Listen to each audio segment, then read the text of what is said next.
दोस्तों नमस्कार। आज आपके सामने एक छोटा सा वीडियो सीता माता को बचाने वाला मैं बना रहा हूँ। यदि आपको समझ में आए, पसंद आए तो लाइक और सब्सक्राइब कर देना।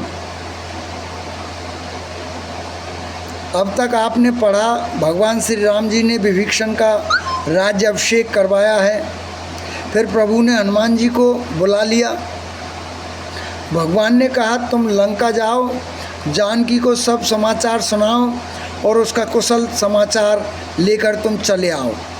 हनुमान जी आज्ञा पाकर गए और सीता जी को दूर से ही प्रणाम किया। जानकी जी ने पहचान लिया कि यह वही श्री रघुनाथ जी का दूत है और पूछा, हे तात, कहो कृपा के धाम मेरे प्रभु छोटे भाई और वानरों की सेना सहित कुशल से तो हैं। हनुमान जी ने कहा, हे माता, कौशलपति श्री रामचंद्र जी सब प्रकार से सकुशल हैं। उन्होंने संग्राम में 10 सिर वाले रावण को जीत लिया है और विभीषण ने अचल राज्य प्राप्त किया है। हनुमान जी के वचन सुनकर सीता जी के हृदय में हर्ष छा गया। सीता जी आज बहुत खुश हैं और नेत्रों में आनंदाश्रुओं का जल छा गया। वे बार बार कहती हैं, हे हनुमान, मैं तुझे क्या दूं? इस समाचार के समान तीनों लोकों में और कुछ भी नहीं है। हनुमान जी ने कहा, हे माता सुनिए, मैंने आज निसंदेह सारे जगत का राज्य पा लिया। जो मैं रण में शत्रु को जीतकर भाई सहित निर्विकार श्री राम जी को देख रहा हूँ। जानकी जी ने कहा, हे पुत्र सुन, समस्त सद्गुणों तेरे हृदय में बसें और हे हनुमान, शेष लक्ष्मण जी सहित कौशलपति प्रभु सदा तुम पर प्रसन्न रहे। सुनु सुत सुध गुण सकल तब हृदय बसौ हनुमंत। सानुकूल कौशलपति रहु समेत अनंत। सीता जी कहती हैं, अब तुम वही उपाय करो जिससे मैं इन नेत्रों से प्रभु के कोमल श्याम शरीर के दर्शन करूं।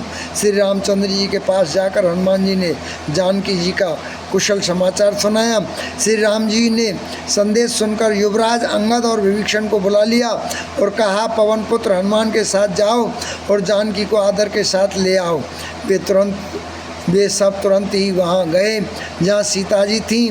सब राक्षसियों नम्रतापूर्वक उनकी सेवा कर रही थी। विभीषण जी ने शीघ्र ही उन लोगों को समझा दिया। उन्होंने बहुत प्रकार से सीता जी को स्नान कराया, बहुत प्रकार के गहने पहनाए और फिर वे एक सुंदर पाल की सजा कर ले आए। सीता जी प्रसन्न होकर सुख से धाम प्रियतम श्री राम जी का स्मरण करके उस पर हर्ष के साथ चढ़ी। रीछ वानर सब दर्शन करने के लिए आए, तब रक्षक क्रोध करके उनको रोकने दौड़े। श्री रघुवीर ने कहा, हे मित्र, मेरा कहना मानो और सीता को पैदल ले आओ, जिससे वानर उसको माता की तरह देखें। गोसाई श्री राम जी ने हंसकर ऐसा कहा। प्रभु के वचन सुनकर रीछ वानर हर्षित हो गए।